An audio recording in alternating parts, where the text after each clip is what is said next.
हेतुमदनित्यमव्यापी सक्रियमनेकमाश्रितं लिंगम सावयवं परतंत्रं व्यक्तं विपरीतमव्यक्तं। कारिका नंबर 10 पदच्छेद। हेतुमत अनित्यम अव्यापी सक्रियम अनेकम आश्रितम लिंगम सावयवम परतंत्रम व्यक्तम विपरीतम अव्यक्तम। अन्वय सरळच आहे। या कारिकेमध्ये या व्यक्त जगत आणि प्रकृती, अव्यक्त असणारी प्रकृती यांच्यामधील वैधर्म्य सांगितलेलं आहे। जगताचं कारण आहे प्रकृती आणि तिच्यापासून निर्माण होणारे जे व्यक्त पदार्थ आहेत, अर्थात हे सारं जगत, ह्या कार्यकारणामध्ये जे वैधर्म्य आहे, विधर्मता आहे, वेगळीकता आहे, भिन्नता आहे, ते काय आहे या ठिकाणी सांगतायत, या श्लोकातून, या कारिकेतून सांगतायत। कारण हे साधर्म्य वैधर्म्य म्हणजे एक प्रकारचा विवेक असतो, पृथक्करण। प्रकृती अशी अशी आहे, प्रकृतीचं कार्य असं असं आहे, वेगळं आहे, कार्यकारणाचा विवेक करणं चाललंय। नंतर पुन्हा या कार्यकारणाचा जो पुरुष आहे, आत्मा आहे, अधिष्ठान, त्याच्याबरोबर सुद्धा विवेक केला जाणार आहे की हे सगळे व्यक्त पदार्थ आणि यांचं कारण असणारी जी प्रकृती आहे हे दोघेही पुरुषाहून भिन्न आहेत। वास्तविक पुरुषाशी यांचं तादात्म्य कधीही होणं शक्य नाही, पण भ्रमाने झालेलं आहे। प्रकृतीचे सुख दुःख पुरुष आपल्या ठिकाणी ओढवून घेतोय, त्याला भ्रम झालेला आहे। मी सुखी, मी दुःखी असं म्हणायला लागलाय। हे सुख दुःख खरं तर प्रकृतीचे धर्म आहेत, अंतःकरण बुद्धी यांचे धर्म आहेत, आत्म्याचे धर्म नाही आहेत। आत्मा तो आत्मयाचे ठाई देखी जे देहीचा धर्म देही, हे देहाचे धर्म आहेत, प्रकृतीचे धर्म आहेत। पण प्रकृती पुरुषाला भोग देते, याचा अर्थ की त्या प्रकृतीशी पुरुषानं तादात्म्य केलं। ही प्रकृती माझ्याहून वेगळी आहे हे त्याला माहिती नाही, आणि हे अंतःकरण, हे शरीर म्हणजे मीच आहे, अशा प्रकारचा त्याला देहाचा आत्मत्वाने भ्रम झाला। मी पुरुष असंग निर्विकार आत्मा आहे असं त्याला कळत नाही, मी देहच आहे असं स्वतःला समजायला लागला हा जीव। आणि मग देहाच्या धर्माला माझे धर्म म्हणायला लागला। जाणारा देह आहे, चालणारी इंद्रिय आहेत, पाय चालायला लागले, म्हणायला लागला अहम गच्छामी, मी जातो। मी म्हणजे आत्मा, आत्मा जात नसतो कुठं। पाहणारी डोळे असतात, पण म्हणतो अहम पश्यामी, मी पाहतो असं म्हणतो। अहम पश्यामी यालाच म्हणायचं तादात्म्य झालंय। अहम म्हणजे आत्मा पुरुष, आणि पश्यामी म्हणजे पाहतो, मी पाहतो असं म्हणतात। याचा अर्थ पाहणारी इंद्रिय, इंद्रिय म्हणजे प्रकृतीचं कार्य आहे, व्यक्त पदार्थ आहेत इंद्रिय, प्रकृती कार्य आहे। जे प्रकृती आणि प्रकृतीच्या कार्याशी पुरुषानं काय केलं, तादात्म्य केलं, आणि स्वतःचं स्वरूपच समजायला लागलं, आणि त्यामुळे मग त्याला हा भ्रम झाला। मी जातो, मीच येतो, मीच जन्मणारा, मीच मरणारा, मी सुखी, मी दुःखी, मी करता, मी भोगता, हे मी केलं म्हणतो काम। करणारी इंद्रिय असतात, शरीर असतं, शरीर म्हणजे आपण नाही।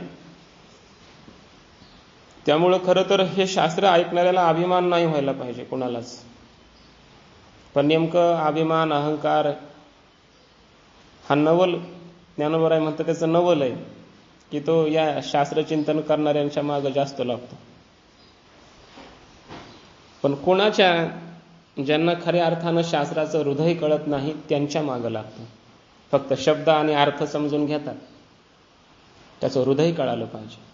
हृदय हे आहे की कोणतीही कला असली, हे तुमचं ज्ञान जरी असलं शास्त्राचं, तर हे प्रकृतीच आहे, हे बुद्धीच आहे, बुद्धी प्रकृतीचं आहे, पिल्लू आहे।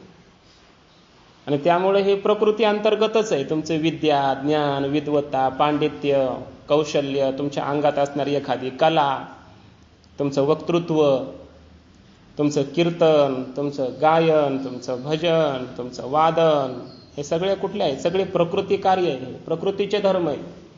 आत्म्याचा काही संबंध नाही. श्रीमद भगवद्गीता सांगते 18व्या अध्यायामध्ये उपसंहारामध्ये, तत्रैवं सति कर्तारम् आत्मानं केवलं तु यः पश्यत्य कृतबुद्धित्वात् न स पश्यति दुर्मतिः सह दुर्मती न पश्यति.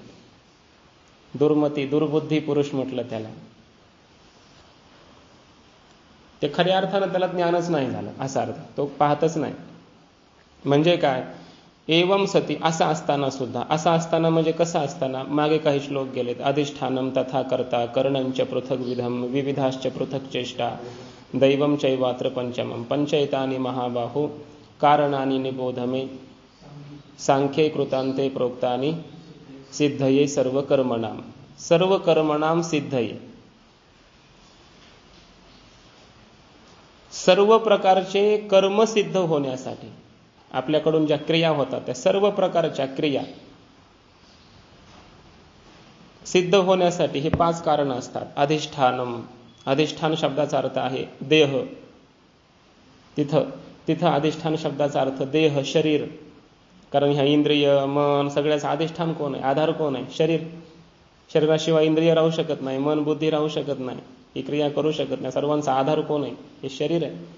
अधिष्ठानम तथा कर्ता, कर्ता म्हणजे जीव, चिदाभास रूप जीव. कर्ता येणे नामी बोली जे जीव, ज्ञानोबराय म्हणतात त्या श्लोकावर बोलताना. अधिष्ठानम तथा कर्ता करणम, करण म्हणजे इंद्रिय. सगळ्या प्रकारची ही ज्ञानेंद्रिय, कर्मेंद्रिय ही कर्म करतात. पृथक विधम, वेगवेगळ्या प्रकारची कर्म, कर्मेंद्रिय, ज्ञानेंद्रिय. विविधाश्च पृथक चेष्टा, त्यांच्याकडून होणाऱ्या वेगवेगळ्या प्रकारच्या क्रिया, म्हणजे प्राण वगैरे. त्याला प्राणाचं साह्य असतं की नाही, प्राणाशिवाय कोणती क्रिया होत नाही. आणि दैवम चैवात्र पंचमम, 5वं कारण आहे दैव. दैव शब्दाचा अर्थ आहे प्रारब्ध. नाही, प्रारब्ध असा नाही अर्थ. दैव शब्दाचा अर्थ आहे त्या इंद्रियांच्या त्या अधिष्ठात्री देवता. त्या देवतांचा अनुग्रह असला तर ते इंद्रिय कार्य करतात, नाहीतर करू शकत नाही. ही 5 कारणं सांगितली कर्म होण्यासाठी. या 5ही कारणामध्ये आत्मा नाही. आत्मा कर्म करतही नाही ना करवितही नाही. न्याय्यम वा विपरीतम वा पंचैते तस्य हेतवः. तुम्ही न्याय्य कर्म करा म्हणजे चांगलं शास्त्रविहित कर्म करा, किंवा विपरीत म्हणजे निषिद्ध कर्म करा, कोणतंही कर्म करा. ही 5 त्याची कारण आहेत. कशाची? कर्माची. आत्म्याची आत्मा कारण नाही कोणत्याच कर्माचं, कारणही नाही, प्रयोजक करता सुद्धा नाही, करवितही नाही. काही लोक स्वतः करत नाही पण बरोबर करून घेतात. तसाही आत्मा नाही. आत्मा हा मोकळ्या मनाचा आहे. म्हणजे आत्मा करीतही नाही आणि करवितही नाही, असा निष्क्रिय आहे आत्मा. असं असताना एवढं सगळं माहिती आहे, एवढं सगळं सांगितलंय शास्त्रामध्ये, हे कर्म करणारी कोण आहे, त्याच्यातून होणारी जे सगळे शब्द स्पर्श रूप रस गंध हे विषय, यांचा इंद्रियाशी संबंध, बुद्धीशी, जास्तीत जास्त बुद्धीपर्यंत येतात हे विषय, मनापर्यंत येतात. यांची काय मजल आहे आत्म्यापर्यंत जायची. आत्म्यापर्यंत हे विषय जाऊ शकत नसतात.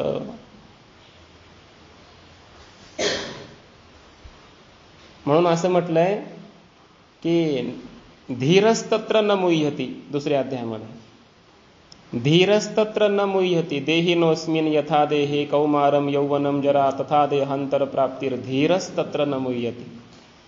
धैर्यवान जो महात्मा असतो खरा तो न मुह्यति. मोह मुह्यति म्हणजे काय? मोह वैचित्य.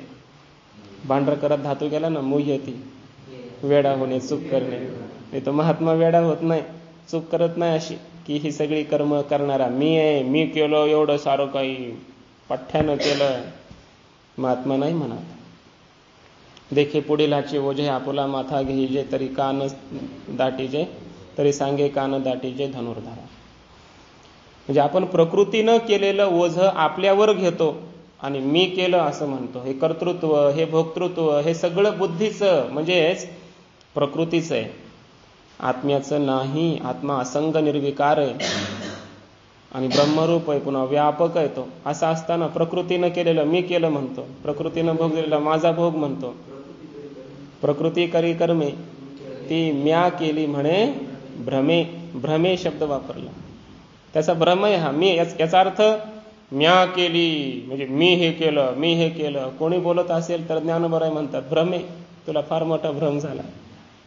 एवढं जरी कळालं तरी आपल्याला कशाचा अहंकार व्हायला पाहिजे हो. ही बोलणारी प्रकृती आहे, तुमची ऐकणारी प्रकृतीच आहे. आत्मा सांगत आहे नाही, आत्मा ऐकणारा सुद्धा नाही.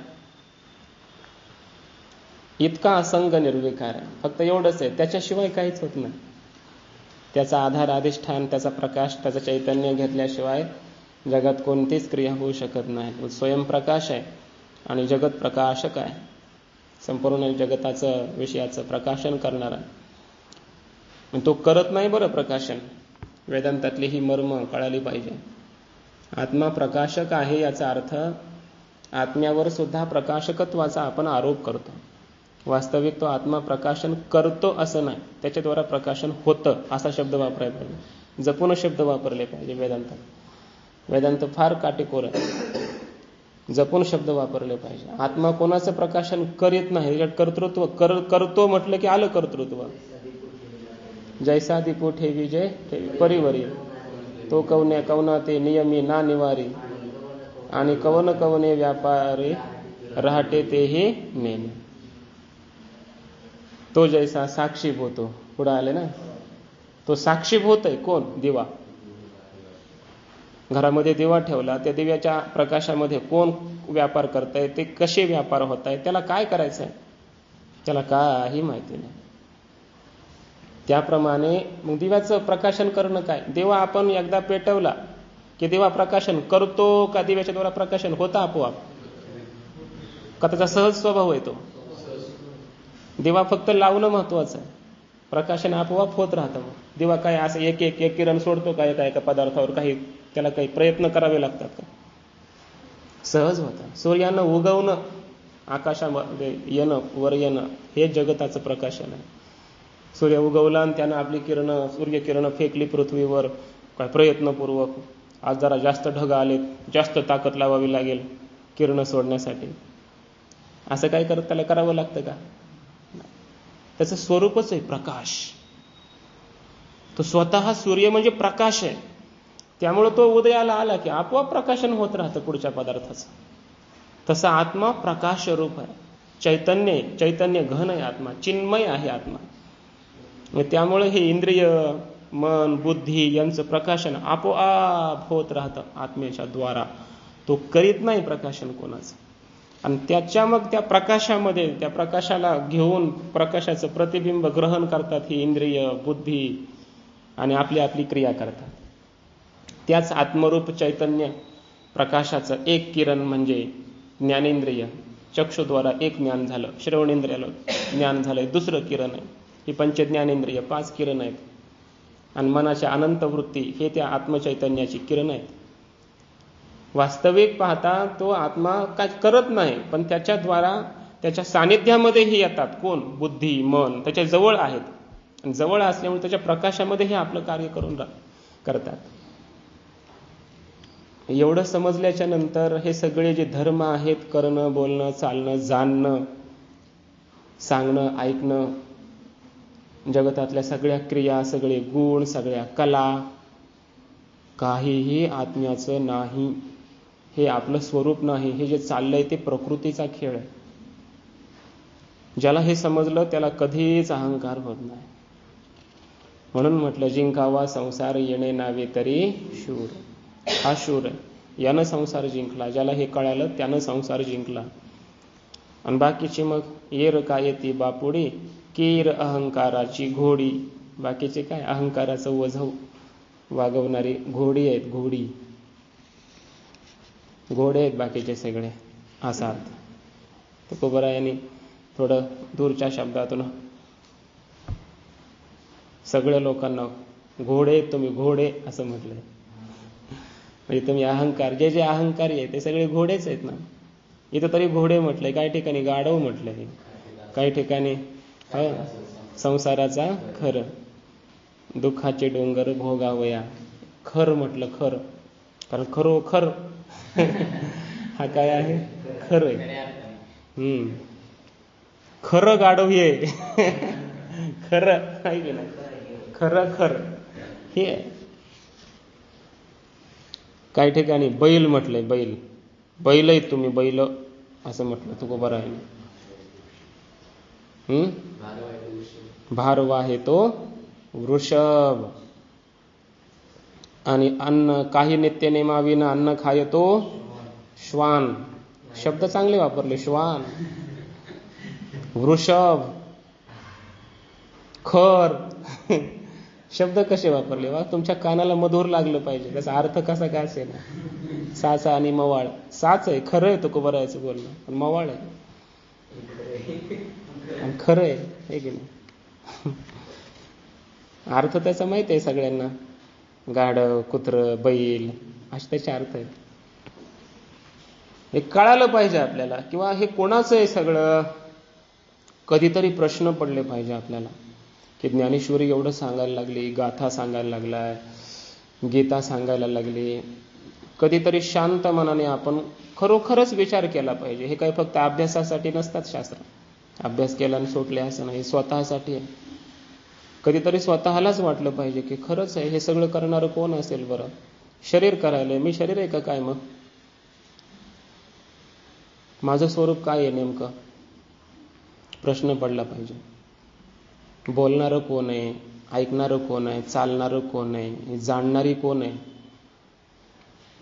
आणि हे सुखदुःख भोगणारं कोण आहे, आणि हे कर्म करणारं कोण आहे, कोणी कर्म केले असतील हे सगळे, त्याची कर्माची फल आज इथं मला भोगावी लागतात, म्हणजे हे भोगणारं कोण आहे.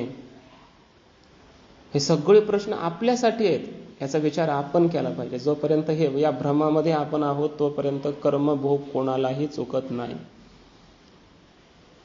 आणि ज्या दिवशी आपल्याला कळालं की याच्याशी माझा काही संबंध नाही, त्या दिवशी आपण मुक्त आहेत.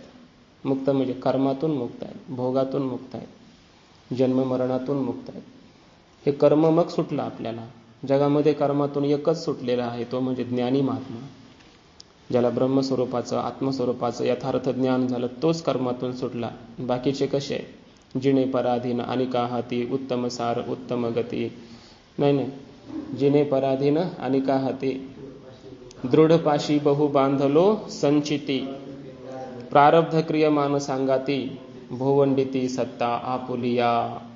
आपुलिया सत्ता भोवंडिती फिरवितात आपल्या सत्तेने. कोण, प्रारब्ध क्रियमान संचित, प्रारब्ध क्रियमान संचित, प्रारब्ध क्रियमान संचित सुरू आहे. संचितातून प्रारब्ध आलं, प्रारब्धाचे भोग होतात, पुन्हा क्रियमान कर्म घडतं, क्रियमानाचा अंतर्भाव पुन्हा संचितामध्ये, संचितातून प्रारब्ध, पुन्हा प्रारब्धाचं भोग घेताना पुन्हा नवीन क्रियमान. सुरू आहे चक्र कर्माचा. कोणालाच सुटत नाही ते, कोणालाच. एकच सुटलेला आहे, तो म्हणजे ज्याला स्वरूपाचं ज्ञान झालं तो.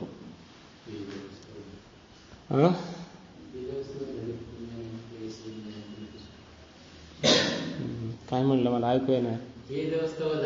हे मजची स्तव झाले, हे मजची स्तव झाले, परी म्या नाही काही केले, ऐशे जेणे जाणीतले तो सुटला गा. तो सुटलेला आहे, बाकीचे बांधलेले आहेत. बद्ध म्हणजेच काय, आपण बद्ध पामर असे शब्द वापरतो. बद्ध म्हणजे काय, बांधलेला, बंध धातू, बदनाती, बांधलेला म्हणजे कर्मामध्ये बांधून घेतलं त्यानं, स्वतःलाच बांधून घेतलंय पुन्हा, असा असणारा. सांख्यशास्त्राचं मुख्य प्रयोजन हेच आहे. काय, हे सगळं करते करविणारी प्रकृती आहे. आत्मा असंग निर्विकार आहे. आत्म्याचा या कोणत्याही शरीराशी, इंद्रियाशी, मनाशी, बुद्धीशी, कृतीशी, भावनेशी, ज्ञानाशी काही संबंध नाही. असंग निर्विकार अलिप्त ब्रह्मस्वरूप आणि व्यापक असा आत्मा. बस, तो मुक्त महात्मा आहे. त्याला कधीच कोणत्या कर्माचा संग लागत नाही. तयाचे हातू घडो त्रैलोक्याचा, तयाचे हातू घडो त्रैलोक्याचा घातू, परी तेणे केला हे मातू बोलो. त्याच्या हातानं त्रैलोक्याचा घात केला तरी हा घात त्यानं केला असं बोलायचं नाही. त्यानं काहीच केलं नाही. नैव कुर्वन्न कारयन, नवद्वारे पुरे देही नैव कुर्वन्न कारयन. काही करतही नाही आत्मा आणि काही करवितही नाही.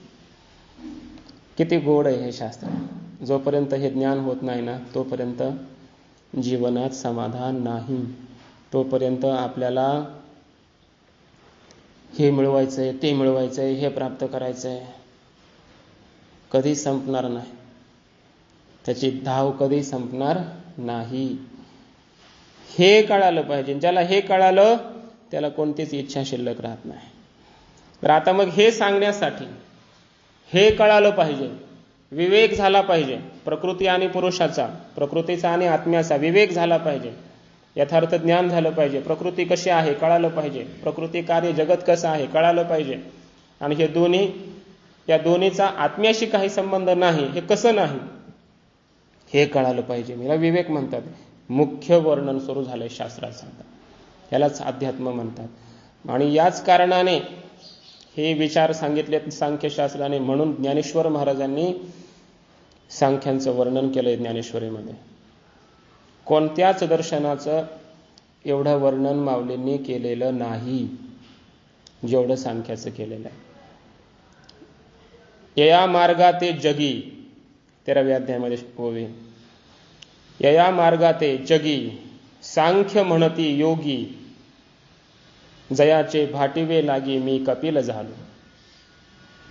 याच मार्गाला, या प्रकृती पुरुषाच्या विवे प्रकृतीम पुरुषम चैव विद्यानादी उभावपी, इथं जे वर्णन आलं प्रकृती पुरुषाचं 13व्या अध्यायामध्ये, हे सांगत असताना ज्ञानोबराय म्हणतात हा मार्ग जो आहे तो सांख्यांचा मार्ग आहे.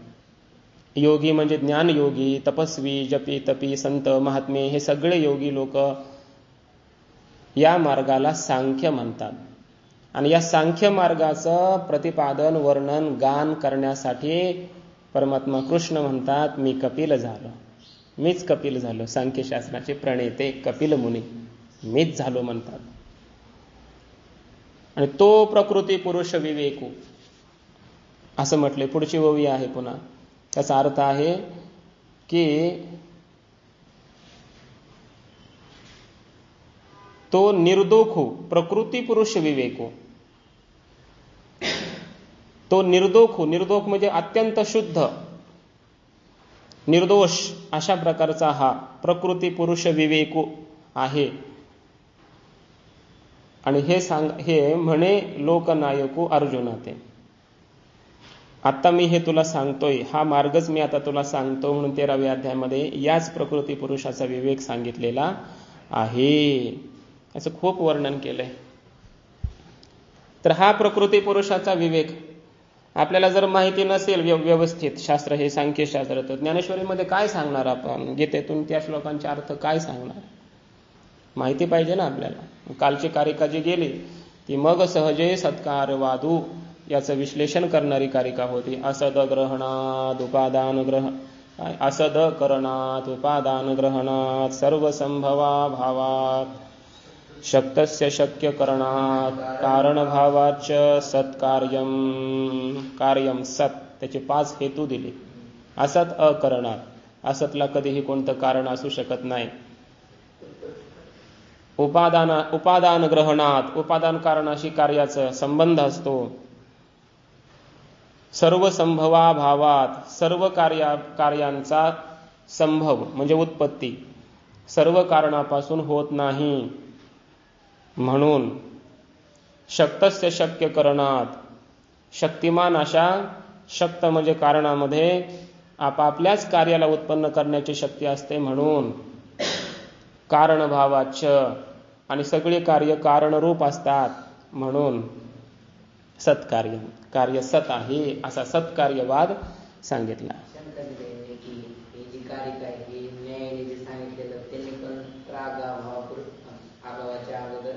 असत मांडला आणि ज्यावेळेस ते उत्पन्न होतं त्यावेळेस सत मांडला. ते शंका दिली की ही जी कारिका आहे ही एकांत सिद्धांत प्रतिपादन करते, सत्कार्य मानते. म्हणून ते त्यामुळे कारण व्यापारात प्रागपी. हा मग तेच सांगतो ना आपण. कारण व्यापारात प्रागपी, कार्य उत्पन्न होण्याच्या पूर्वी सुद्धा कार्य सत आहे. हो ना, बरोबर ना. त्याला सत्कार्यवाद म्हणतात ना. मग ह्या आपल्या कारिकेमध्ये कसं आहे, न्याय एकाचा सिद्धांत नाही, शंका घेतली त्याने, शंका घेतली, त्याला उत्तरही दिलेलं आहे की त्याला सिद्ध साधन नावाचा दोष दिला, किंवा कार्य तर सतच आहे. नैयायिकांनी पण उत्पत्तीनंतर कार्य सतच मानलंय. अगोदर अभावरूप आहे असं मानलंय. उत्पत्तीपूर्वी कार्य अभावरूप असतं, उत्पत्तीच्या नंतर कार्य हे सत आहे, भावरूप होतं, असं नैयायिकाचा सिद्धांत आहे. आणि मग सांख्यांनी सुद्धा उत्पत्तीच्या नंतर कार्य कसं मानलेलं आहे, सतच मानलेलं आहे. उत्पत्तीनंतर सत मानलंय की नाही, एवढ्या अंशामध्ये शंका आहे. उत्पत्तीनंतर तर आम्ही पण सतच मानलंय, तुम्ही सतच मानलंय, वेगळं काय, मग हे तर आमचंच वर्णन झालं असं नैयायिक म्हणायला लागेल. मग त्याला उत्तर हे दिलंय की बाबा तुम्ही फक्त कार्य हे उत्पत्तीच्या नंतर सत मानलंय, आमचं वैशिष्ट्य वेगळीकता ही आहे की कार्य उत्पन्न होण्याच्या पूर्वी सुद्धा आम्ही सत मानलंय, तुम्ही नाही मानलं. असा आमचा सत्कार्यवाद. असा तुमचा सत्कार्यवाद आहे का नैयायिकांचा? त्याने उत्पत्तीनंतर सत मानलंय, सत्कार्यवाद त्यांचा आहे, पण कसा, उत्पत्तीनंतर, आणि उत्पत्तीपूर्वी कार्य असत मानलंय त्यांनी. आणि आम्ही काय मानलंय, उत्पत्तीपूर्वी सुद्धा कार्य सत आहे, म्हणून तर आमचा हा सत्कार्यवाद. त्याला आम्ही सत्कार्यवाद म्हणतो की उत्पत्तीच्या नंतर तर नैयायिकही मानतात सत, आम्ही मानतो, काय अडचण नाही, पण उत्पत्ती पूर्वी सुद्धा कार्य सत आहे. उत्पत्ते हे प्राग अपि कार्य सत्वम यह प्रतिपादयति वादः सह सत्कार्यवादः. कार्य उत्पत्तीच्या पूर्वी सुद्धा कार्य आहे असं प्रतिपादन करणारा वाद म्हणजे सत्कार्यवाद, असा याचा अर्थ आहे. म्हणून नैयायिकाचं खंडन केलं आणि सांगितलं की उत्पत्तीपूर्वी सुद्धा कार्य सत आहे, असं ही कारिका सांगते. त्यामुळे या कारिकेमध्ये नैयायिकाचं वर्णन नाही.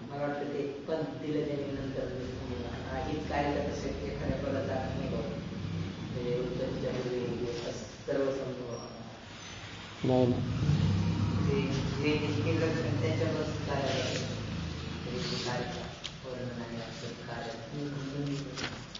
नाही नाही, त्याचं खंडन केलं ना.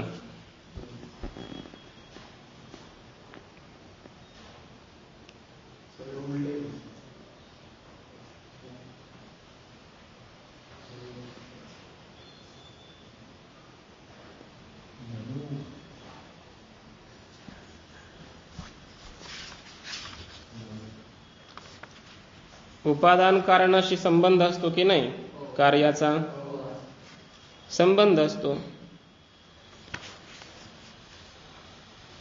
म्हणजे नैयायिकाचं दुसरं एक हे म्हणणं आहे की कार्य जर उत्पत्तीपूर्वी सुद्धा मग सतच आहे, तर मग कारण व्यापाराची काय गरज आहे, कारणाची काय गरज आहे. मग तुम्ही कसं मानलं, कार्याच्या पूर्वी सुद्धा तुमचं कार्य कसं आहे, सत आहे, आहेच आहे, आहे तर आहेच आहे, मग कार्य आहेच आहे कारणात.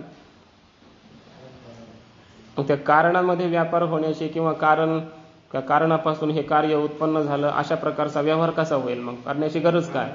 घट उत्पन्न होण्याच्या पूर्वी पण आहे, तर उत्पन्न होण्याच्या पूर्वी त्याचं जे असतं तेच राहू दे, मग आहे ना तेव्हा तो, त्याला वेगळं उत्पन्न करायची काय गरज आहे. ही एक शंका घेतलेली. त्याचंही उत्तर दिलेलं आहे की उत्पत्तीच्या पूर्वी ते अनभिव्यक्त रूपात असतं, तिरोभूत रूपात असतं, अकार्यक्षम असतं. कोणतंही ते कार्य घटाच्या द्वारा जे कार्य व्हायचंय ते होऊ शकतं का. जेव्हा घट उत्पत्तीपूर्वी मृत्तिकेमध्ये लीन रूपाने असतो, गुप्त रूपाने, तेव्हा ते कार्य होऊ शकत नाही. जेव्हा कारणामध्ये सामग्री होते, काही व्यापार होतो, आणि मग कारणाच्या द्वारा त्या कार्याची अभिव्यक्ती मानलेली आहे, उत्पत्ती नाही. अभिव्यक्ती जेव्हा झाली कार्य, त्या अभिव्यक्त कार्यच कार्यक्षम आहे. एखादं काम करण्यामध्ये, क्रिया करण्यामध्ये कार्यक्षम असं कार्य कोणतं, अभिव्यक्त रूपात असलेलं. अनभिव्यक्त रूपातलं कार्य कोणतंही कार्य करू शकत नाही, काम करू शकत नाही. म्हणून म्हटलेलं आहे की उत्पत्तीपूर्वीही कार्य आहे, पण ते अनभिव्यक्त आहे, आणि उत्पत्तीनंतर आहे ते अभिव्यक्त आहे, असं आमचं म्हणणं आहे. अशी उत्तरं दिलीत. समजलं का. आता याच्यानंतर प्रतीतीला येणारं जे व्यक्त कार्य आहे, जगत आहे, त्याचा आपल्या अव्यक्त कारणाबरोबर वैधर्म्य म्हणजे विधर्मता, म्हणजे वेगळीकता, भिन्नता कशी आहे ते या कारिकेमध्ये सांगितलेली आहे बघा. हेतुमत कार्य कसं आहे सगळं. हेतुमत म्हणजे कारणवान असा अर्थ. प्रत्येक पदार्थाला कोणीतरी कारण आहे जगतातल्या. मग कोणाकोणाला कोण कोण कारण आहे तर तो विषय पुढे येणार आहे. प्रकृतिर्महान ततो अहंकार हा या ठिकाणी. प्रकृतीपासून महत्त्व, महत्त्वापासून अहंकार, अहंकारापासून पंचतन्मात्रा, त्याच्यापासून पंचमहाभूत वगैरे कोण कोणाचं कारण आहे, हेतू आहे हा विषय येणार आहे पुढे. जगताची सृष्टी ही कशी उत्पन्न झाली पुढे प्रक्रिया सांगणार आहे. जगतातल्या प्रत्येक पदार्थाला, व्यक्त पदार्थाला कोणी ना कोणी हेतू आहे. हेतू आहे म्हणजे कारण आहे असा अर्थ. हेतुमत आहे प्रत्येक पदार्थ. अनित्यम जगतातला प्रत्येक पदार्थ हा अनित्य आहे. अनित्य शब्दाचा अर्थ त्याच्यामध्ये आविर्भाव तिरोभाव होत राहतो. कधी ते तिरोभाव त्याचा होतो, नष्ट होतं, कारणामध्ये लीन होतं, पुन्हा त्या कारणातून तो पदार्थ कधीतरी प्रगट होतो. असा आविर्भाव तिरोभाव सुरू आहे प्रत्येक पदार्थाचा. त्याला म्हणायचं अनित्य. अव्यापी. अव्यापी म्हणजे परिच्छिन्न, मर्यादित आहे. सर्व देशामध्ये प्रत्येक पदार्थ व्यापक नाही, व्यापक नाही, ते अव्यापी आहे. सक्रियम म्हणजे क्रियावान. प्रत्येक पदार्थामध्ये क्रिया होते. व्यक्त जेवढे पदार्थ आहेत ते सगळेमध्ये काय होते, क्रियाशील आहेत सगळे पदार्थ. अनेकम ते एक आहेत का अनेक आहेत, नाना आहेत, अनेक प्रकारचे पदार्थ आहेत. आश्रितम. आश्रित म्हणजे काय, आश्रय त्याला कोणीतरी आहे. प्रत्येकाला कोणीतरी काय आहे, आश्रय आहे. आश्रयाशिवाय ते राहू शकत नाही. आपापल्या कारणाच्या आश्रयाने राहतात. समजायले ना. प्रत्येक पदार्थ, घट आपल्या मृत्तिकेच्या आश्रयाने राहतो, पट आपल्या तंतूच्या आश्रयाने राहतो. प्रत्येक कार्य आपापल्या कारणाच्या आश्रयाने राहतं म्हणून ते आश्रित आहे. लिंगम. लिंग शब्दाचा अर्थ ते ज्ञापक आहे. प्रत्येक पदार्थ काय आहे, ज्ञापक आहे. कोणाचा, प्रकृती आणि पुरुषाचा. प्रकृती पुरुषाचं ज्ञान होण्यासाठी हे काय आहे, हेतू बनतं की नाही, व्यक्त कार्य. कार्यावरून कारणाचा अनुमान करतो आपण. त्यावेळेस मग कार्यलिंगक अनुमान म्हणतात त्याला. कार्य हे काय बनतं, लिंगम, लिंग बनतं म्हणजे हेतू बनतं. आणि या कार्यावरून मग प्रकृतीचं ज्ञान आपल्याला होतं की या कार्याचं कारण असणारी प्रकृती सुद्धा त्रिगुणात्मक असले पाहिजे, कारण कार्यामध्ये 3 गुण आहेत म्हणून. म्हणजे जगतातले हे सगळे व्यक्त पदार्थ कार्य आपल्या कारणाचे लिंग होतात, म्हणजे हेतू होतात, ज्ञान करून देणारे ज्ञापक होतात असा अर्थ. सावयवम म्हणजे अवयववान.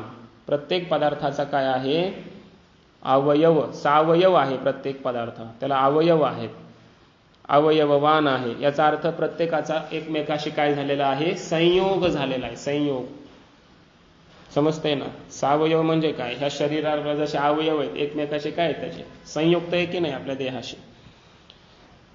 अवयव अवयवी मध्ये संयोग आहे, बरोबर. त्याला सावयव. मग शरीराला सावयव का म्हणायचं, अवयव आणि अवयवीचा काय झालेला आहे, संयोग झालेला आहे, बरोबर ना. झाड आहे, झाडाची पानं, फुलं, फांद्या, खोड, त्याच्या मुळा हे त्याचे अवयव झाले. आणि पूर्ण झाड मिळून काय अवयवी. संबंध आहे की नाही त्यांचा, संयोग झालेला आहे की नाही. त्यालाच काय म्हटलं जातं मग, सावयव पदार्थ. अशी प्रत्येक पदार्थाला काय नाही आपापले अवयव आहेत, संयुक्त आहे. परतंत्रम. आणि हे परतंत्र आहे. परतंत्र म्हणजे हे आपल्या आपल्या कारणाशिवाय, कारणाचं साह्य घेतल्याशिवाय ते काही कार्य करू शकत नाही. म्हणजे परतंत्र आहे, पराधीन आहे असा अर्थ. स्वतंत्र ते राहू शकत नाही, कारणा वाचून राहू शकत नाही. असे सगळे कोण आहेत, व्यक्तम. असे कोण आहेत, व्यक्त पदार्थ आहेत. व्यक्तम पर्यंत आलो आपण. आणि विपरीतम अव्यक्तम. अव्यक्त कसं आहे त्याच्यापेक्षा वेगळं आहे. इथपर्यंत व्यक्तमचं वर्णन झालं आहे सगळं, बरोबर ना. हेतुमत, अनित्यम, अव्यापी 3, सक्रियम, अनेकम, आश्रितम 6, लिंगम 7, सावयवम, परतंत्रम 9. हे 9 प्रकारचं काय आहे, व्यक्त दिसणारे पदार्थ कार्य. आणि विपरीतम अव्यक्तम, याच्याहून बरोबर पूर्ण उलट आहे त्याला म्हणायचं अव्यक्त. अव्यक्त म्हणजे प्रकृती. समजतंय ना? अव्यक्त म्हणजे याचा अर्थ काय? इथं प्रकृती, याचं कारण असणारी, व्यक्ताचं कारण असणारी प्रकृती या व्यक्ताहून पूर्ण उलटी आहे, उलट आहे. म्हणजे काय? अहेतुमत, कुणाचं काय नाही ते, तिला कोणी कारण नाही असा अर्थ. अहेतुमत म्हणजे काय? तिला कोणी कारण नाही. अनित्यम अशी नाही, ती नित्य आहे. अव्यापी अशी नाही, ती व्यापी आहे, व्यापक आहे. सक्रिय नाही, ती निष्क्रिय आहे. अनेकम नाही, ती एकच आहे. आश्रित नाही, सर्वांचा आश्रय आहे. लिंगम, लिंग नाही कुणाचं होत, ती स्वतः लिंगी आहे. सावयव नाही, निरवयव आहे. परतंत्र नाही, स्वतंत्र आहे. समजा अशी कोण? प्रकृती. समजतंय? हे प्रकृती आणि प्रकृतीचे कार्य यांच्यामधील वैधर्म्य सांगितलं, वेगळीकता सांगितली या कारिकेमध्ये. आता पुढच्या कारिकेमध्ये प्रकृती आणि प्रकृतीचे कार्य, बरोबर ना, यांच्यामध्ये साधर्म्य सांगतायत. सारखेपणा काय आहे ते सांगतायत. आणि पुरुष मात्र या दोघांहून वेगळा आहे हे सांगतायत पुढच्या कारिकेमध्ये. त्रिगुणमविवेकी विषयः सामान्यमचेतनं प्रसवधर्मी व्यक्तं तथा प्रधानं तद्विपरीतस्तथा च पुमान्. त्रिगुणमविवेकी विषयः सामान्यमचेतनं प्रसवधर्मी व्यक्तं तथा प्रधानं तद्विपरीतस्तथा च पुमान्. कारिका नंबर 11, पदच्छेद. त्रिगुणम अविवेकी विषयः सामान्यम अचेतनं प्रसवधर्मी व्यक्तं तथा प्रधानं तद्विपरीतः तथा च पुमान्. अन्वय सरळच आहे. त्रिगुणम व्यक्तं तथा प्रधानम. व्यक्त म्हणजे दिसणारी कार्य, तथा त्याचप्रमाणे, प्रधानम प्रधान म्हणजे प्रकृती. हे दोघे कसे? पूर्वार्धात सांगितलंय तसे. व्यक्तम तथा प्रधानम कथम वर्तते? एवं प्रकारम. त्रिगुणम, तीन गुणांनी युक्त आहे. व्यक्त पदार्थामध्ये, जगतातल्या प्रत्येक पदार्थामध्ये 3 गुण आहेत की नाही, सुख दुःख मोह रूपाने. तथा प्रधानम, प्रधान म्हणजे प्रकृती सुद्धा त्रिगुणात्मकच आहे की नाही. दोघं सुद्धा हे त्रिगुणम, सारखेपणा. अविवेकी, अविवेकी याचा अर्थ वेगवेगळे नाही. प्रकृती आणि प्रकृतीचं कार्य हे वेगवेगळे राहिले. प्रकृती कुठेतरी राहते लांब आणि व्यक्त पदार्थ राहिले, उत्पन्न करून दिले सोडून पिलवळ, असा अर्थ नाही. उत्पन्न झालेल्या पदार्थाशी तादात्म्याला प्राप्त होते. कोण? प्रकृती. दोन्ही मिक्स होतात, एकत्र आहे प्रकृती आणि प्रकृतीचं कार्य. त्याला म्हणायचं अविवेकी, बरोबर ना? म्हणजे अभिन्न असा अर्थ. दोन्ही अभिन्न आहे, कारण कार्यकारण आहे आणि कार्यकारणामध्ये अभेद आहे. विषय, हे दोन्ही सुद्धा कसे आहेत? विषय आहेत. कुणाचे? पुरुषाचे. भोग्य, सारे जगतातले पदार्थ पुरुषाच्यासाठी भोग्य आहेत आणि प्रकृती सुद्धा भोग्य अशा प्रकारचे पुरुषाची. समजतंय ना? तीच भोग देते पुरुषाला, भोगी बनवते. कोण? दुर्वळ आंबोला केला गे माये. माऊलीने खूप तिथंही हे सांख्य वगैरे याचा अभ्यास आपल्याला पाहिजे. पतिव्रता धर्म पाहावो माझा आणि सर्वापरी पती भोगीजे ओझा. ही कोण आहे? प्रकृती. तिथे सुद्धा सांख्याचा अभ्यास पाहिजे आणि वेदांत समन्वित सांख्य माहिती पाहिजे. एकटं सांख्य म्हणलं तर अपसिद्धांत होईल ना वेदांताचा. एकटं सांख्य जमत नाही. वेदांत समन्वित सांख्याचा अभ्यास पाहिजे, तेव्हा त्या अभंगाचा अर्थ सांगता येतो. नाही तर संपला विषय, मेलाच मग. त्रिगुणम अविवेकी विषय, समजलं ना? हे भोग्य आहेत, विषय आहेत पुरुषाचे. सामान्यम, सामान्य आहेत म्हणजे साधारण आहेत. साधारण आहेत म्हणजे सर्वांना त्यांचं सारखंच ज्ञान होतं. हे डस्टर आहे तर सर्वांना डस्टरच दिसतं की नाही? साधारण, यामध्ये सामान्य आहे. स्वरूप कसं आहे? सामान्य, सर्वांना सारखंच दिसणार. तशीच प्रकृती पण आहे, सर्वांसाठी त्रिगुणात्मकच आहे ना? का एकासाठी रजगुणात्मकच आहे फक्त, एकासाठी सत्वगुणात्मक अशी नाही ना? सगळ्यांसाठी प्रकृती कशी आहे? सारखीच आहे. आणि व्यक्त पदार्थ पण सारखेच आहेत, म्हणून सामान्यम असे आहे. अचेतनम, प्रकृती प्रकृतीचं कार्य दोन्ही जड आहेत. अचेतनम म्हणजे जड. समजताय ना अशोक महाराज? चैतन्य राहू द्या तुमच्या, जड नका हो. प्रसवधर्मी, याचा अर्थ काय? प्रसव धर्मवान असा अर्थ. प्रसवता, प्रसूती, उत्पत्ती हा त्यांचा काय आहे? धर्म. अभिव्यक्ती असं म्हणाय सांख्याचे शब्द. उत्पत्ती नाही म्हणा, त्याचा अर्थ समजून घ्यायचा. उत्पत्ती म्हटलं तरी अडचण नाही, अर्थ अभिव्यक्ती असा त्याचा. समजतंय ना? अभिव्यक्ती हा त्यांचा काय आहे? धर्म. प्रकृतीमध्ये आहे की नाही धर्म, म्हणून तो ते आपल्यापासून काय करते? कार्याला उत्पन्न करत चालते. प्रकृतीर महान वगैरे, बरोबर. म्हणून प्रसव धर्मी कोण आहे? प्रधान आहे, प्रकृती आहे. आणि व्यक्त कार्य ते पण कोणाला तरी उत्पन्न करतात, बरोबर. आणि पंचमहाभूत ते कोणाला उत्पन्न करत नाहीत. मग त्यांच्यामध्ये प्रसव धर्मी हा धर्म नाही का? त्यांचा स्वतःचा प्रसव झाला की नाही, म्हणून प्रसव धर्मीच आहे. समजायला ना? दोन्ही अर्थ नाही घ्यायचं. कोणाला तरी प्रसूत केलं एवढ्याने प्रसव धर्मित्व जसं येतं तसं स्वतः प्रसव झाला ना त्यांचा, म्हणून प्रसव धर्म त्याच्या ठिकाणी आहेच. प्रसवता हा धर्म पंचमहाभूतात आहे. म्हणून व्यक्तम तथा प्रधानम दोघं कसे आहेत? प्रसव धर्मी, बरोबर. असे हे त्रिगुणम अविवेकी विषय 3, सामान्यम अचेतनम प्रसवधर्मी 6. हे 6 गोष्टी काय आहे? दोघांमध्ये सारख्या आहे. याला म्हणायचं सादृश्य, साधर्म्य, सारूप्य, बरोबर.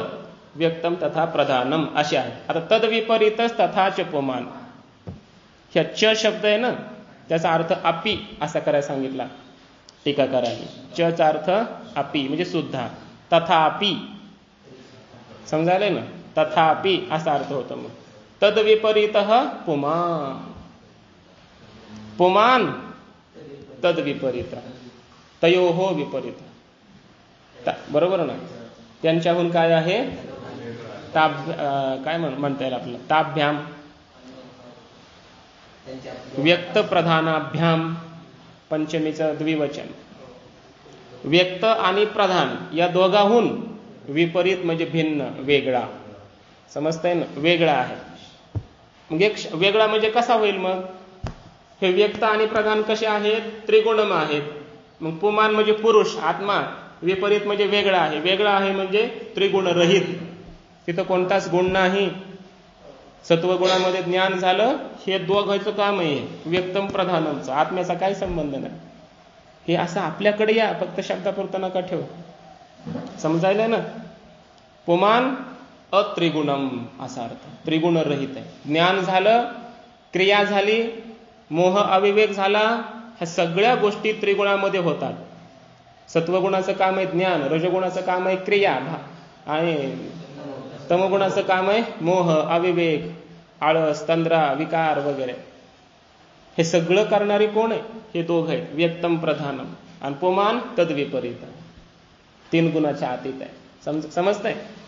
पुन्हा अविवेकी असे कोण आहेत? व्यक्तम प्रधानम. पुरुष कसा आहे? विवेकी. विवेकी म्हणजे विवेक्त आहे, वेगळा आहे.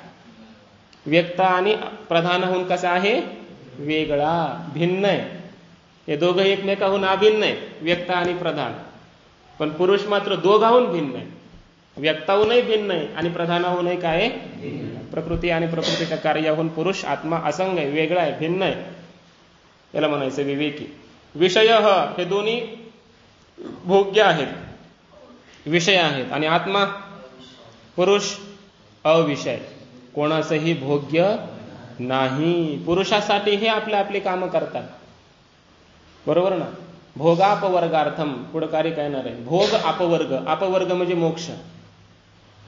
भोग आणि अपवर्ग, मोक्ष देण्यासाठी पण कुणाला? पुरुषाला. हे दोघं कार्यशील असतात, व्यक्त आणि प्रधान, बरोबर.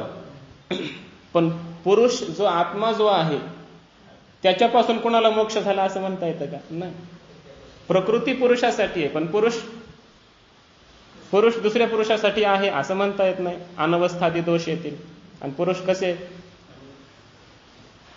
पुरुष त्याला काय म्हटलंय? सांख्यामध्ये एक शब्द आहे त्याला, परार्थ, पारार्थ्य असा शब्द, संघात परार्थत्वात असं सूत्र आहे. हा सर्व जो संघात आहे तो परार्थ, पर म्हणजे पुरुष, पुरुषासाठी आहे. समजताय ना? पुरुष कोणासाठी नाही. आत्मा आपल्या स्वतःमध्ये स्थित आहे, म्हणून आत्मा विषय नाही. सामान्यम व्यक्तम तथा प्रधानम सामान्यम. हे दोघं सामान्य समान आहेत, पण पुरुष असमान आहे. प्रत्येक पुरुष वेगळा आहे की नाही? बरोबर ना? हा पुरुष मी वेगळा आहे, म्हणजे मी पुरुष रूप वेगळा आहे, तुम्ही पुरुष वेगळा आहे, हा पुरुष वेगळा आहे.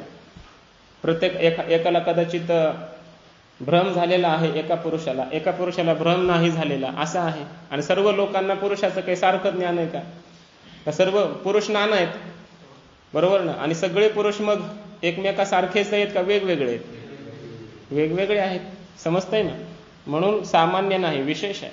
अचेतनम म्हणजे जड आहेत, बरोबर ना? व्यक्तम तथा प्रधानम अचेतनम. आणि पुरुष जो आहे तो अचेतन नाही, चेतन आहे, चिन्मय आहे. समजलं? प्रसवधर्मी, प्रसवता हा धर्म आहे कुणाचा? प्रकृती आणि प्रकृती कार्य व्यक्ताचा. पण हा धर्म पुरुषाचा नाही, याला म्हणायचं विपरीत. समजलं ना? असा आहे कोण? पुमान. तद्विपरीत हा या दोघाहून वेगळा आहे, असा अर्थ. मग एक शंका घेतलेली आहे, शंका इथं घेतलेली. काय शंका? की मागच्या कारिकेमध्ये काही धर्म सांगितले व्यक्ताचे, बरोबर, आणि त्याच्याहून वेगळा कोण आहे? प्रकृती आहे, प्रधान आहे, असं सांगितलंय, बरोबर ना? मग प्रकृतीचे काही धर्म आता या कारिकेमध्ये सिद्ध होतात. थोडंसं लक्षपूर्वक ऐका. म्हणले व्यक्त कसं आहे? हेतुमद, अनित्यम, अव्यापी, सक्रियम, अनेकम, आश्रितम, लिंगम, सावयवम, परतंत्रम, असं कोण आहे? व्यक्तम. आणि विपरीतम अव्यक्तम. प्रकृती ह्याच्याहून वेगळी आहे. म्हणजे प्रकृती कशी झाली मग? आता याला उलट करा, हे सगळे धर्म प्रकृतीचे होतात. समजतंय ना? मग प्रकृती अव्यक्त कसं आहे? अहेतुमद. इथं अनित्य तर नित्य, व्यापी, अक्रिय, एक, आश्रय, लिंगी, निरवयव, स्वतंत्र, असं कोण होईल? अव्यक्त म्हणजे प्रकृती. आणि मग असाच पुरुष पण आहे. आता हे सगळे धर्म कुणाचे होतात? त्या प्रकृतीसारखे हेच धर्म कुणाचे होऊ शकतात? पुरुषाचे. जसं अव्यक्त अहेतुमत आहे, तसा पुरुषही कसा होईल? पुरुष सुद्धा अहेतुमत. तो कोणाचं कारण नाही, त्याला कोणी कारण नाही. नित्य का अनित्य? प्रकृती नित्य सांगितली ना, तसा पुरुष सुद्धा कसा आहे? प्रकृती सांगितली व्यापी, व्यापक, बरोबर ना? हे व्यक्ताच आहे. हो, बोट ठेवतोय मी व्यक्ताच्यावर, आता उलट करायचंय प्रकृतीकडून, ते पुरुषाकडे जायचंय. कोण? समजून घ्या ना, तेच तर सांगतोय मी. अव्यापी कोण आहे? व्यक्त. आणि ह्याच्यावर विपरीत कोण आहे? अव्यक्त. म्हणजे प्रकृती म्हणजे व्यापी झाली. मग प्रकृती व्यापी झाली, व्यापक झाली, तर मग पुरुष सुद्धा व्यापकच आहे ना. थोडक्यात असं की या कारिकेमध्ये व्यक्ताहून विपरीत असे जे अव्यक्ताचे धर्म सांगितले, बरोबर ना, ते सगळे धर्म पुरुषाचे पण आहेत. कोणाचे आहेत? हा, ते खंडन झालं तुमचं. इथं सांख्यकारिका चालली सध्या. समजतंय ना? मग सगळे हे काय आहेत? हे धर्म पुरुषाचे पण झाले. कुणाचे झाले? पुरुषाचे झाले. मग प्रकृती आणि पुरुष तर सारखेच झाले. आणि विवेक करायला सांगताय तुम्ही. समजताय ना? शंका ही आहे की मागच्या कारिकेमध्ये सांगितलेले व्यक्ताहून भिन्न असे जे अव्यक्ताचे धर्म सिद्ध होतात, ते सगळे अव्यक्ताचे म्हणजे प्रकृतीचे धर्म पुरुषाशी समान आहेत. कळतंय का? पुरुषाशी काय आहेत ते? समान. मग प्रकृती आणि पुरुष दोघं सारखेच झाले. काय झाले? प्रकृती आणि पुरुष दोघे सारखे झाले. त्यांचा विवेक कसा करायचा मग? समजतंय ना? हा,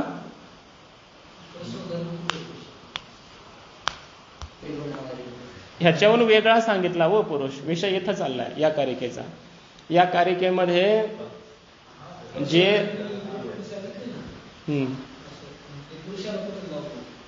हो तेच ठीक आहे ना. या कारिकेमधून पुरुष वेगळा आहे. या कारिकेमध्ये सांगितलेल्या सर्व धर्माहून पुरुष वेगळा आहे, हे मान्य आहे आम्हाला. पण या कारिकेमध्ये सांगितलेल्या धर्माहून तो अभिन्न आहे ना. समजायलंय का मला काय म्हणायचंय ते? परत सांगू एकदा पहिल्यापासून. या कारिकेमध्ये जे व्यक्ताहून विपरीत असं अव्यक्त सांगितलंय, ते सगळे अव्यक्ताचे धर्म सिद्ध होतात. मग बरोबर ना. हेतुमत व्यक्त, तर अहेतुमत अव्यक्त. मग अव्यक्त अहेतुमत आहे तर पुरुष पण अहेतुमत आहे की नाही. प्रकृतीच्या धर्माशी साम्य यायला लागलं. कुणाचं? पुरुषाच्या धर्माचं. पुरुष आणि प्रकृती सारखे व्हायला लागले असा प्रश्न आहे. मग याचं उत्तर देण्यासाठी प्रश्न फक्त समजून घ्या, उत्तराकडे नका जाऊ. तुम्ही काय करायला पुढं पळायला लागला. मला हे तर कळू द्या की तुम्हाला शंका समजली का. हो म्हणा, फक्त म्हणा ना तुम्ही हो म्हणून, किंवा मला शंका समजली, आता आम्ही उत्तराकडं जातोय. म्हणजे मला सांगता येईल ना पुढं. मग मी संभ्रम आहे माझा होतोय की तुम्हाला माझी शंकाच इथली समजली का नाही. अजून शंका समजली ना, मग तसं म्हणा ना. मी मागं जातोय पुन्हा पुन्हा, मला पुढे जायचंय मला सुद्धा, पण तुमचं कळ नाही मला नेमकं. असं चेहरा साशंकित करताय तुम्ही, शोधताय उत्तर, शंका तुम्हाला कळून गेलेली आहे. मला वाटायला की तुम्ही असं बसलेत म्हणजे तुम्हाला काही कळत नाही. असं नाही ना व्हायला पाहिजे. हो म्हणायचं. मग उत्तर हे दिलंय वाचस्पती मिश्रांनी की या च शब्दाचा अर्थ आपी करायचा आहे. काय करायचा? तथाच पुमान. च चा अर्थ आणि केला तर काय होईल? आणि पुरुष तद्विपरीत. बरोबर. यांच्याहून काय आहे? पुरुष वेगळा. इतकाच अर्थ व्हायला लागला. पण च शब्दाचा अर्थ जर अपि असा केला तर तथाच तथापि असा अर्थ होईल. तरी सुद्धा समजायलाय ना. तरी सुद्धा. तरी सुद्धा म्हणजे काय? जरी. आता तरीचा मग जरीशी संबंध. जरी म्हटलं की वर जायचा. समजतंय का? जरी मागच्या कारिकेतील अव्यक्ताचे धर्म पुरुषाशी साधर्म्याला यायला लागले तरी सुद्धा तद्विपरीत. तरी सुद्धा तद्विपरीत पुमान. तरी सुद्धा हा जो पुरुष आहे आमचा तो या धर्माहून तर वेगळा आहे ना. असू द्या काही धर्म प्रकृतीचे पुरुषासारखे, बरोबर ना, पण या धर्माहून तर वेगळा आहे ना. आणि हे धर्म वेगळे असणं महत्वाचं आहे. प्रकृती त्रिगुणात्मक आहे तर पुरुष त्रिगुणरहित आहे. अविवेकी आहे प्रकृती व्यक्त, पुरुष विवेकी आहे. हे विषय आहे, पुरुष अविषय. सामान्य आहे तर असामान्य. अचेतन आहे तर चेतन आहे पुरुष. प्रसवधर्मी आहे तर पुरुष अप्रसवधर्मी आहे. हे तर वैपरीत्य आहे ना. तरी सुद्धा याचा हा अर्थ आहे. जरी मागच्या कारिकेतील धर्माशी साम्य यायला लागलं तरी या कारिकेतील धर्माशी काय आहे? वैषम्य, भिन्नता, वेगळीकता. हा विवेक करा. समजतंय ना. इथं जरी या प्रकृतीच्या धर्माशी पुरुषाचं साधर्म्य आलं तर काय बिघडतंय? इथं बिघडत काहीच नाही. प्रकृती कशी आहे म्हटले? अहेतुमत. पुरुष आहे अहेतुमत आहे. काही प्रॉब्लेम आहे का कुणाला? प्रकृती अहेतुमत आहे तर पुरुष आहे अहेतुमत आहे. तुम्हाला काय बंध प्राप्त होईल का असं कळल्यानं? दोघांचे सारखे धर्म आहेत मग लगेच ह्याच्यामध्ये सिद्ध काय? उलट पुरुष अहेतुमत आहे सिद्ध झालं. पुरुषाचं कोणी कारण नाही. बरोबर ना. प्रकृती काय? विद्यनादी उभावपी. प्रकृतीम पुरुषम चैव विद्यनादी उभावपी. प्रकृती आणि पुरुष हे दोघे सुद्धा अनादी आहेत असं जाण. अनादी आहेत म्हणजेच अहेतुमत आहेत. याचा अर्थ येतो त्या श्लोकामध्ये. अहेतुमत. प्रकृती अहेतुमत आहे तसा पुरुषही अहेतुमत. त्याला कोणी कारण नाही. अनादी कालापासून ते आहे. हा, अनादित्वान निर्गुणत्वात हे इथं आलं. बरोबर ना. असा अर्थ. इथं नित्यत्व आहे प्रकृतीचं. प्रकृती नित्य आहे तर पुरुष पण नित्य आहे. काय अडचण नाही. सांख्य म्हणतात असू द्या नित्य प्रकृतीला सुद्धा आणि पुरुषाला सुद्धा. काय आम्हाला फरक पडत नाही. अव्यापी. बरोबर ना. व्यक्त. विपरीतम अव्यक्तम. प्रकृती व्यापक आहे. प्रकृती व्यापक असू द्या आणि आमचा पुरुषही व्यापक असू द्या. काय फरक पडतोय? फरक इथल्या धर्माशी साम्य येऊन पुरुषाचं काही फरक पडत नाही असं सांख्य मत आहे. इथं नाही सारखं आलं पाहिजे. फक्त या कारिकेतले जे धर्म आहेत ना, कुणाचे? प्रधानाचे आणि व्यक्ताचे. यांच्याहून वेगळा पुरुष असला तर ठीक आहे, नाहीतर मुसळकेरात. हे धर्म सारखे मानून चालणार नाही. समजतंय का? हो म्हणा ना. या कारिकेतील धर्म पुरुषाशी सारखे आलेत का नाही? बिघडत नाही म्हणतात सांख्यकार. पण या कारिकेमध्ये जे धर्म सांगितलेत प्रकृतीचे आणि व्यक्ताचे हे धर्म मात्र पुरुषाशी समान असता कामा नये. आणि समान नाही तद्विपरीत त्याच्यामुळे काही बिघडत नाही. मग व्यक्तम आणि प्रधानम कसे त्रिगुणात्मक आहेत. प्रकृती त्रिगुणात्मक आहे आणि पुरुष अत्रिगुणात्मक आहे. त्रिगुणात्मक आहे असं सिद्ध झालं असतं, हे साधर्म्य आलं असतं तर बिघडलं असतं. मग पुरुषाला या 3 गुणाचा संग झाला असता. संग झाला की बिघडलं. म्हणून पुरुष असंग आहे. आमचा सिद्धांत सिद्ध होतो. आम्हाला पुरुषाला असंग ठेवायचं. समजतंय ना. म्हणून इथं आम्ही हे जे धर्म आहेत या धर्माहून मात्र पुरुष अलिप्त आहे प्रकृतीच्या. अविवेकी आहेत हे, पुरुष विवेकी आहे. हे विषय आहेत. पुरुष कोणाचा विषय होत नाही. विषयी आहे पुरुष. समजतंय ना. हे सामान्य आहे, पुरुष विशेष आहे. हे अचेतन आहेत, पुरुष जड आहे. अचेतन आहे, चेतन आहे. आणि हे प्रसव धर्मी आहेत आणि पुरुष अप्रसव धर्मी आहे. म्हणजे पुरुषापासून काही कुणाचा प्रसव होत नाही. हे धर्म पुरुषाशी समानतेला प्राप्त होणं चाललं नसतं. बरोबर ना. म्हणून सांगतायत तद्विपरीतः पुमान. तथापि मागच्या कारिकेतील धर्माशी कुणाच्या अव्यक्ताच्या बरं अव्यक्ताच्या धर्माशी जरी मागच्या कारिकेतील पुरुषाचं साधर्म्य येऊ लागलं, तथापि या कारिकेतील धर्माशी मात्र साधर्म्य नाही. हे महत्वाचं आहे. हे साधर्म्य नसणंच महत्वाचं होतं. इथं वैधर्म्यच असणं महत्वाचं होतं. समजायला ना. आणि आहे वैधर्म्य, त्यामुळे काही अडचणच नाही आता. असा अर्थ समजलं का. आता यानंतर